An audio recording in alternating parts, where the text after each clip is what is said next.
talk is over. Okay, it's almost officially over. But more importantly, the quest to change the title of this podcast begins anew this weekend. Oh, and also the opportunity for the Patriots to return to former postseason glory with their new coach, with their new quarterback, and their absolutely new everything. There's no entitlement. There will be no naps. There's just going to be a really hard-fought football game between a team flying all the way across the country and another team that actually did its best work on the road this year. Will the Patriots have the home field advantage? Will Justin Herbert finally get his first win, or will Drake Smith finally realize his postseason dreams? It's Fitzy, it's Mego, and it's you on our official Six Rings and Football Things Chargers Patriots preview. Here we go. Hey, whatever it takes, man. It's all about winning, all right? Win on three. 1, 2, 3, win! Celebrating the heroes of Foxborough's past. And with a good block. Look at Grover. All the way.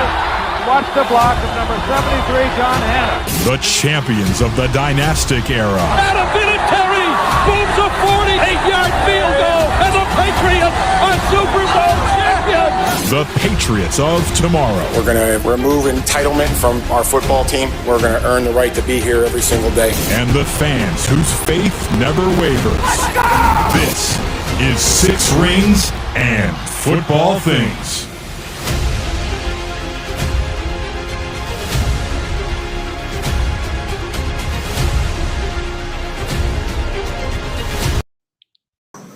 With Drake May, with what you've seen in the year he's had, what makes him such a special young QB?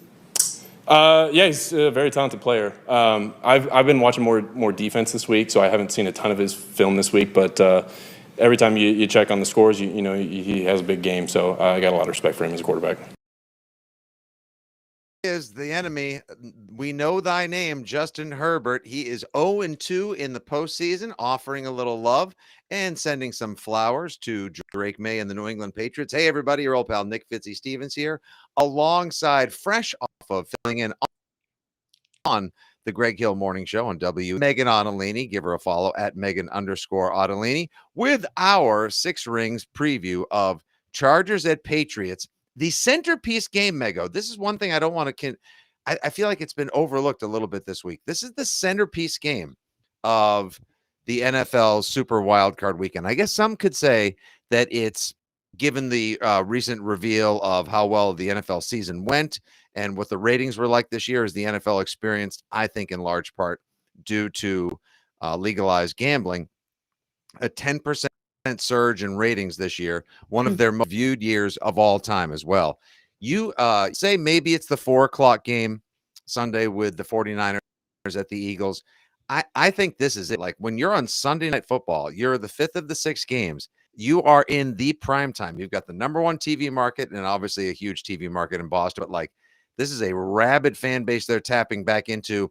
In so many ways, I think the NFL couldn't be happier that America's most loathed football team is back on the national stage in the prime time with Chargers Pass. You bring up an interesting point there, which is there a team in the playoffs right now that is truly loathed by the general public of fans? Because for decades, it was the Patriots. Then the Kansas City Chiefs quickly took over the belt of being the most hated. Do people really hate the Eagles? I know a lot of people hate Eagles fans. I don't like watching the Eagles offense. I think they're really boring. But is there anyone in the playoffs that people are truly rooting against besides their, whoever's facing their team that week? Because I think Drake May is so likable and Mike Vrabel is so likable, and it's brand new. So I don't think people are truly like having the old hatred that they brought for the Patriots. I wonder who would be geared at, though. That's a good point, because I think I just dial right back into, people see that logo and they're like, oh God, this not them again. But that's the thing. Like, this is a chance, basically, in a lot of ways, as they've been doing all season long, as they began with all the way back on January 13th, when shortly after Gerard Mayo was dismissed after one very unfortunate season, Mike Vrabel came in the building, got rid of the captains, flipped the whole roster. It looks the same, but it's entirely not the same. Even with guys like Josh McDaniels calling plays that harken back to the Brady offense and beyond. It's not your same old Patriots. So I wonder if Sunday night a veritable rebrand of the Patriots can begin again on the national stage, which is why I love the primetime spotlight with Mike Tirico and Chris Collinsworth. Here's a guy that just wants to see a good football game. And I think people will, as you said, like, look, the affability of the Patriots should be off the charts. I mean, how much more likable do you get than the Queen of Bakesmas herself and Michael May going to all these charity events? Now she's doing pizza reviews with Portnoy and just everywhere she goes, just being pocket-sized, delightful, and charming everywhere. But, none of that matters on Sunday night when the Chargers and their fifth-ranked defense and their ferocious pass rush try to get after the Patriots. And I think that's sort of where I want to begin. What is the greatest Chargers strength and the greatest Patriots weakness that has you concerned into Sunday? Well, I think the greatest Charger strength has to be their pass rush and the pressure that they'll be able to generate against Drake May to make him uncomfortable. I think their biggest weakness is clearly the offensive line. Like the offensive line Yeah. has just been a tragedy this year for a team that really invested in it in multiple ways over the last couple of seasons and trying to protect Justin Herbert. And so, bad offensive lines, they already don't tend to travel well. This one has been through, I don't Right. even know how many iterations of putting together different pieces.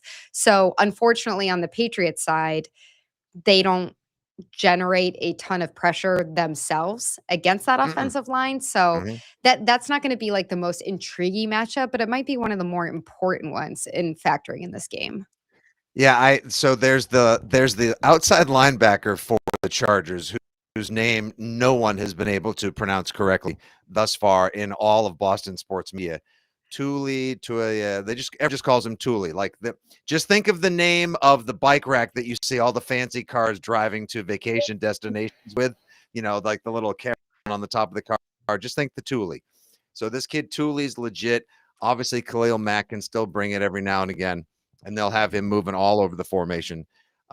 I saw a video. Somebody posted it on Twitter of Tier Tart, the defensive lineman for the Chargers, going up against Garrett Bradbury years ago in a combine and basically just grabbing Bradbury and like throwing him like a sack of potatoes. It was borderline terrifying. So if you're a Pat fan, like, you have to hope that Josh McDaniels, like, Trey is on his quick passing game and that the running game is working and that Josh McDaniels and especially Doug Marrone are all in their bag and have everything going, because the last thing you want to see is the Patriots offense not even have a chance to get going because of constant pressure.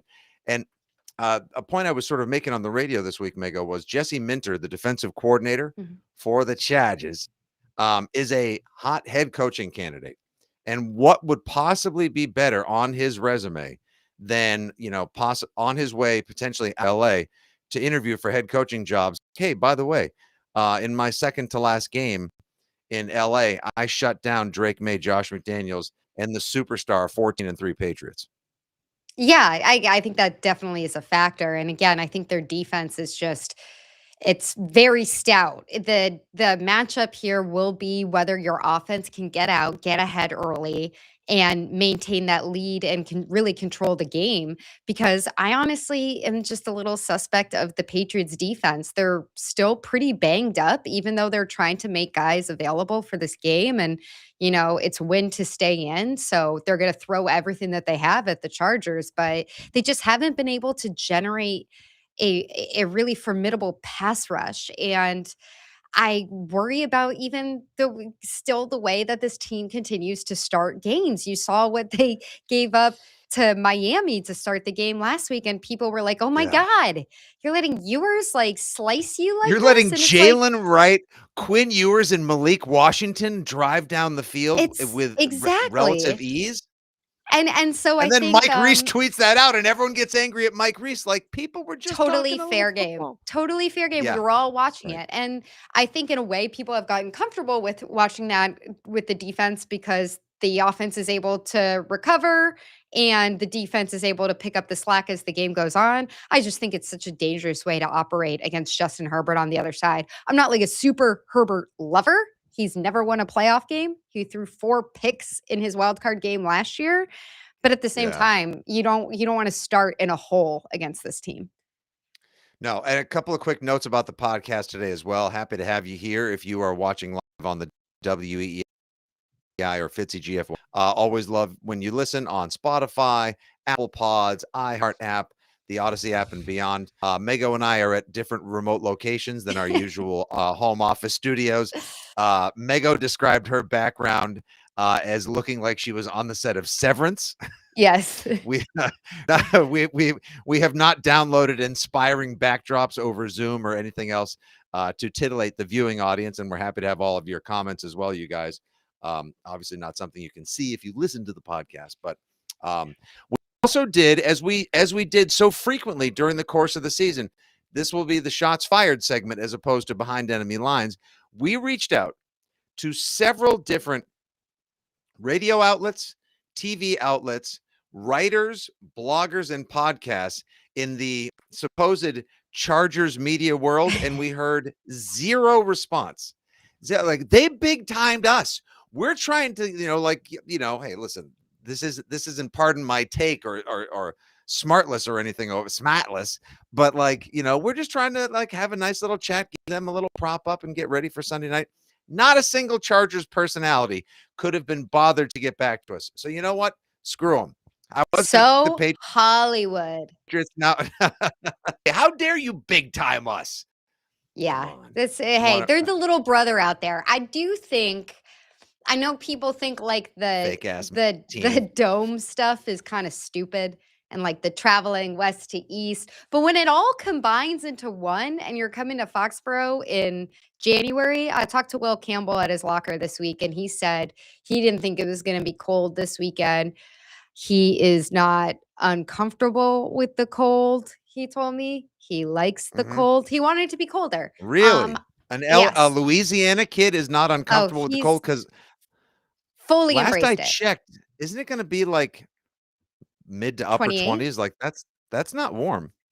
Well, he thought it wasn't going to be cold, and he would like it to be colder. And these guys pride themselves on playing outdoors in January, and I do think that has some effect. I know Foxborough isn't considered the toughest place to play in the entire NFL. Home field advantage is vanishing for most places unless you're Seattle or Denver.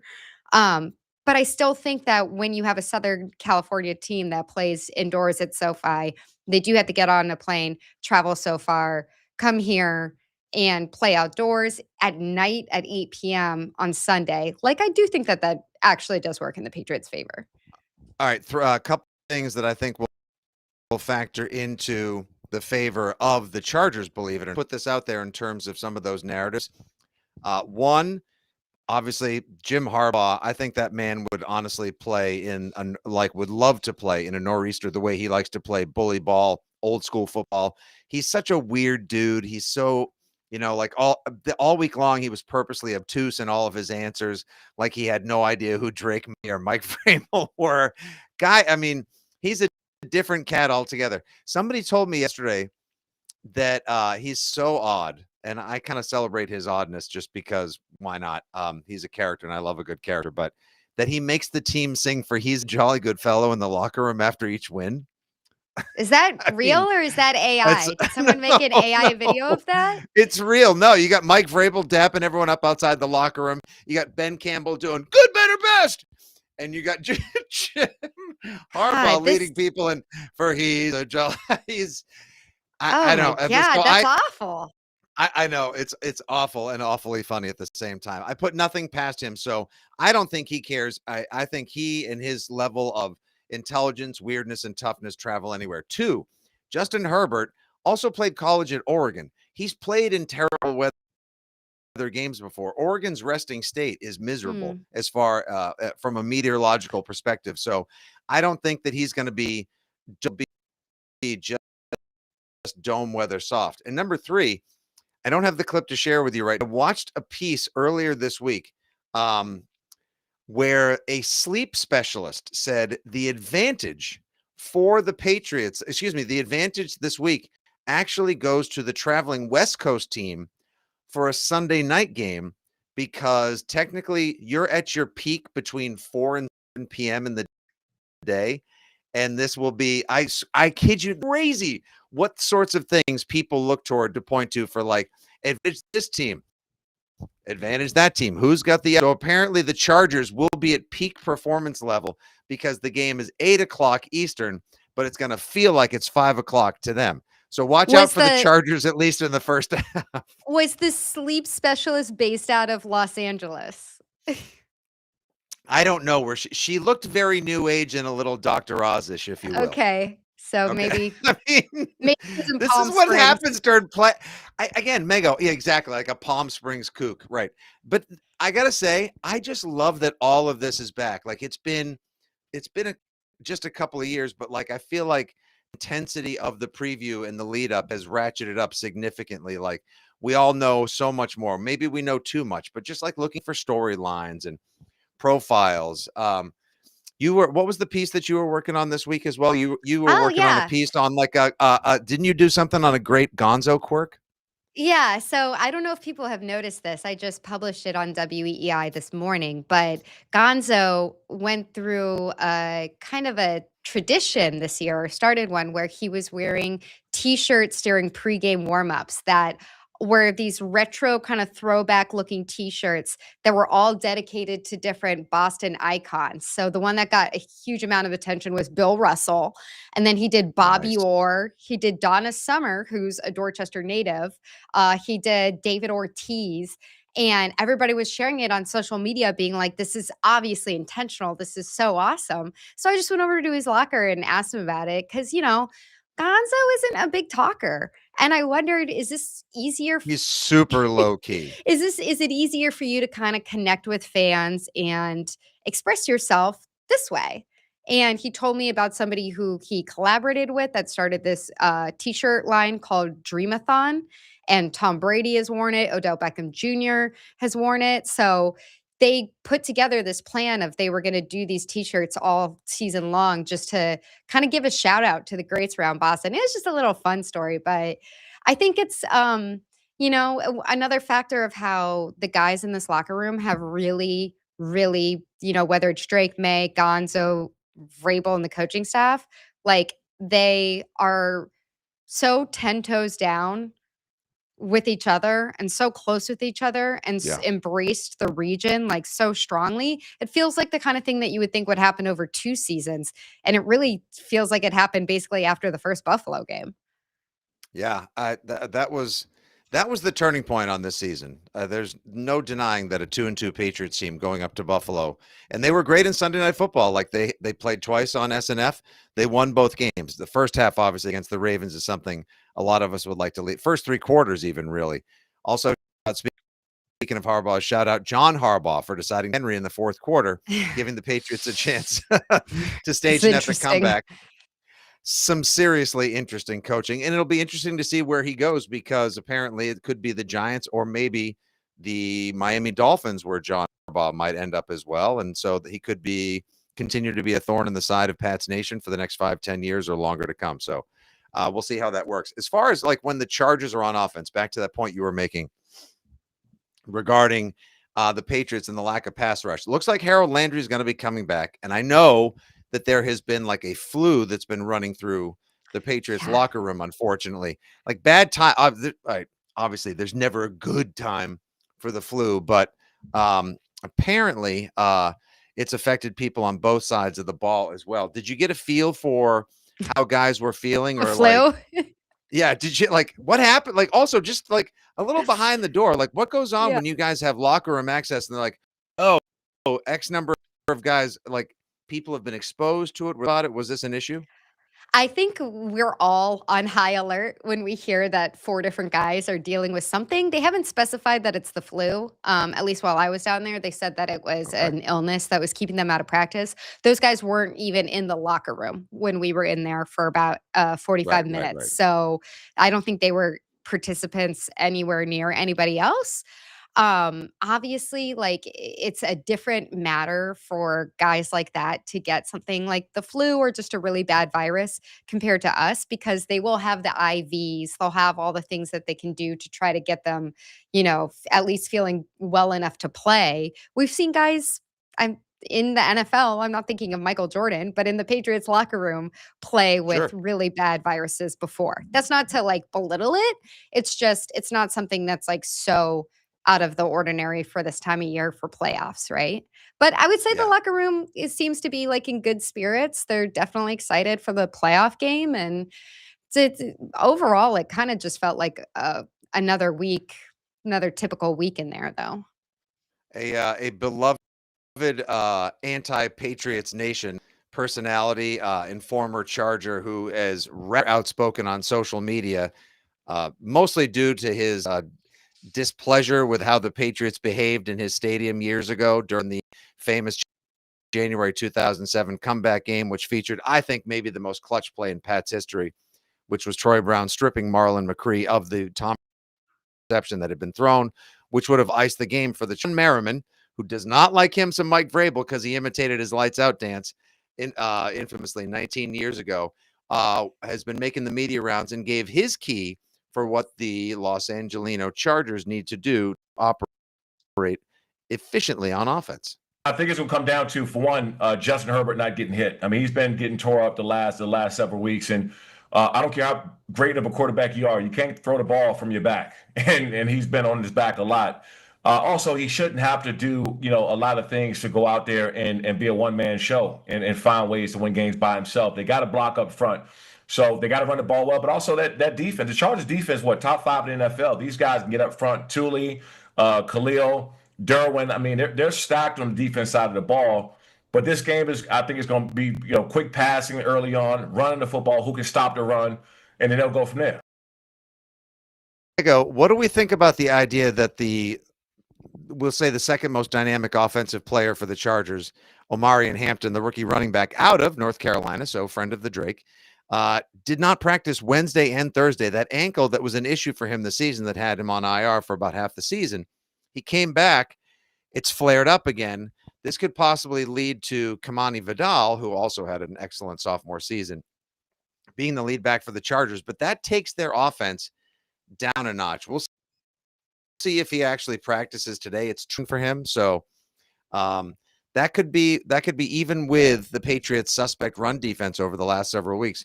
Milton Williams coming back. That could be slight advantage Patriots. Right. And we talked to Robert Spillane on the Greg Hill show when I was filling in today. It seems like he's going to try his best to be able to be out there too, which will make a difference in the run defense. That would be a huge break for the Patriots because, as you noted, their run defense hasn't been the same while Milton Williams was on IR. He's back. He seems to be feeling good and everything. So that works in their favor. But obviously, if you can take any weapon out of the arsenal for the Chargers, and that's a big one, that's going to lean heavily in the Patriots' favor. I saw one of the commenters said that Gonzo was due for a pick. Good receivers for the Chargers. It feels like it's been a little while. Good receivers for the Chargers, obviously. My guy McConkey, prerequisite lad McConkey mentioned, who's not been great the second half of the season. Old man Keenan Allen still finds a way to shake, bake, and get open and has great hands. Quentin Johnson, he's a boomer, bust, hit or miss, deep threat type of guy. Oronde Gadsden, the tight end, had an excellent season with 49 receptions and over 600 yards. So they present threats at all the levels. Now, again, Patriots' lack of pass rush, but also Chargers have been without their all-world giant tower tackles for the majority of the season as well. The interior of their line is rock solid. I see just all little pieces that have each team going one way and the other as well. Which I think makes for great chess. And as far as the Patriots on offense, I found this comment in terms of just being aggressive. I found this comment from Steph Diggs, who hit his 1,000-yard threshold. And from all the metrics and numbers I've been looking at, has really had one of his best seasons. Like apparently, however, people that judge these things judge it, said that he was the receiver who had the most ability to get open or was the most open receiver on all of his receptions and targets this season. Here's Steph that he would like to see from the young quarterback that has impressed him so much this season? I think at the quarterback position, how you deliver stuff is always important, and he does a great job at that. And I wish he was a little bit more meaner at times. I think that's part of just being young.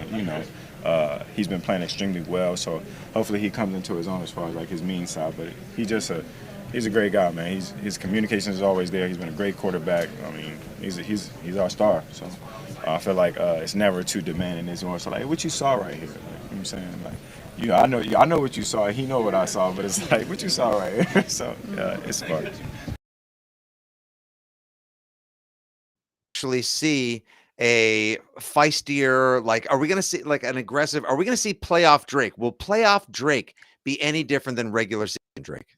I don't think so. I think what Stefan, if I'm trying to guess what he was saying there, was like Drake playing with an edge.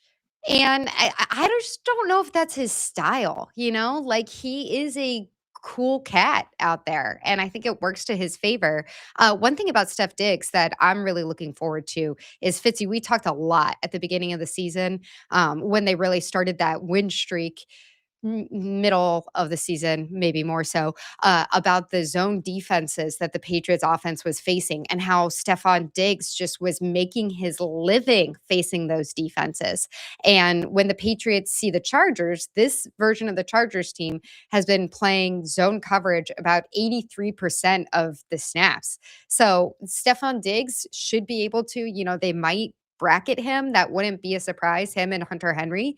But if he can work that space like he did early in the season, find those spots and sit in the zone, especially on third downs when they get stuck in those situations, like I just think that he could really feast against this Chargers team. Yeah, I don't think it's going to be quite like Patriots had pivoted to that power run game last time the Patriots and the Chargers met up in the postseason, that division win that it was 41-28, that final, Pats, and it wasn't really that close. That was the power run and the quick game from Tom Brady, Sony Michel, and the McDaniels offense. I think, to me, the key, it may be similar. Your tight ends and your running backs are just going to have to carry the day. It's like this is the quarterback rating against Chargers defense this year was historically low. Like they just don't give up, like that zone defense. Jesse Minder's zone, they don't give up a lot to wide receivers. They really don't. And they've got great safeties led by Derwin James, who got an Ed Reed level love fest and tongue bath from Mike Vrabel earlier this week. But everybody would love to have a Derwin James on their team. So to me, I need the power that Ramondre's been running with the past month. I need powerhouse Ramondre. Travion will have to demonstrate the soft hands as a receiver and the speed away long touchdowns in his excellent rookie season. And Hunter and Hooper, the H&H connection, is just going to have to find those soft spots and help the Patriots keep these drives alive, and don't let that pass rush feed on the Pats. All right, Mego, it's gonna be a blast. So let's get to our predictions. I'm sure you have. I'll give you mine. Actually, no, I want to hear yours first, because I'm very curious. So many people there's a lot of confidence in Pats Nation right now. A lot of Patriots fans think this shouldn't be a problem.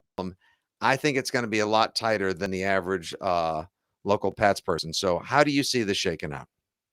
So I see it 27-20 Patriots. I do think it's going to be a little bit uncomfortable, maybe towards the end of the third quarter, some point after halftime, when this team sometimes takes naps, as their coach likes to scold them against. Or in the fourth quarter, see a little surge from Justin Herbert. But I do think that the Patriots do a pretty good job handling it, especially if they get out fast, which they have been able to do. The offense has been able to really get out of the gates recently. Now they're playing the Jets and the Dolphins, so it's going to be a different defense in terms of a challenge. Right. But, I think that they can handle this Chargers team overall. I think more things weigh heavily in the Patriots' favor, and I think Mike Vrabel wants this really badly. I think he's going to have this team just so amped up. I know that sounds intangible and like not football statistically related, but I think the team goes as Mike Vrabel goes in a big way so far this whole year.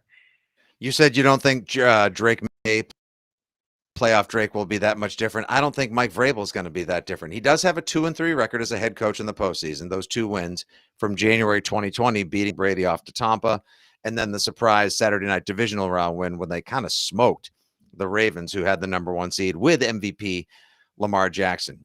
So I think the Pats will come in, and obviously Josh McDaniels has the experience, built for this, made for this. He knows what he's doing as well. So I think the Pats will be pretty calm, cool, and collected. I, like you, think the Chargers will get off to a hot start. I think the Patriots do allow an opening drive score, and everyone at home was like, what the come on, you've been doing this all year. You had all week long to prepare for this. The Chargers get that 11-6. Come on. No, get ready, folks. It's going to take the Patriots a while to adjust to this defense and the aggression with which the Chargers come at them. Then eventually, I do think they settle in. I think they bust out some big runs. They pick apart that zone. Drake May has an excellent third quarter as well. I know his stats are much heavier and better in the first half this year.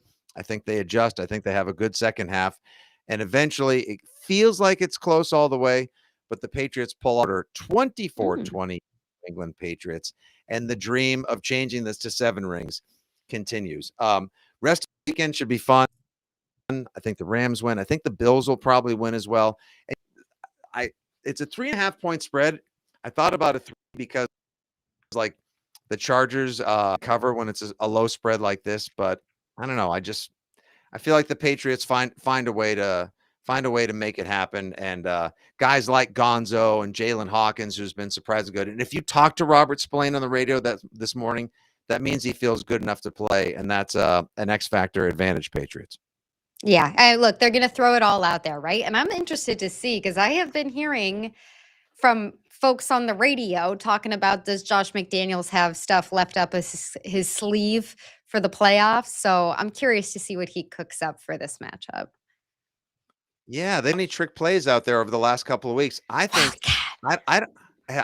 Wildcat. Do you I know don't what think that? they call Do you too know many trick plays. my Royal Tenenbaums reference? Owen No. Wilson, Wildcat. Oh, Watch it. that's what that's from? You got to rewatch that. Yeah. I do. It's been a while since I've seen the Tenenbaums. Excellent film. Yeah, I think they sort of put those out there, Mego, mostly just to kind of like put them in the head of opponents, but not like, hey, watch out, we might call this. Like, you're not going to call that. You're just going to go out and try to run a precision operation and prove that you're the better football team. And that the 14-3 Cam Newton wasn't just middle of the mall. It's not fool's gold, Mego. They're going to win the old-fashioned hard way, and they'll punch harder against Harbaugh and Herbert and company on Sunday night. All right. Great job by you, as always, Mego. Enjoy your weekend. Are you on the radio this weekend? Yes. Yes. 4:30. It's a special time for our Sunday football show. It's going to be 4:30 to 8. I will be on probably 4:30 to about 6:15, because then I got to jet on down to Gillette to be in the press box for the game. So, yeah, it's going to be an exciting Wait, is there no way day. you can do it from the stadium, because you are going to be in the teeth of some traffic? It's what it is, man. That's how it goes. The Route 1 riggers are going to get oh, God bless you and your patience. All right, I will be on the afternoon show today as well. We'll have Jeremy Springer, should you be watching this live, at 2:15 as well, just at 3:30. And Sunday, I have the delight of being on the air right after win or lose, whether we commiserate or celebrate, we do it together. 6 Rings post game, 11p to 2a. So Oh, boy. It's exactly what I said when I got the text message earlier this week that we were supersizing the post-game show.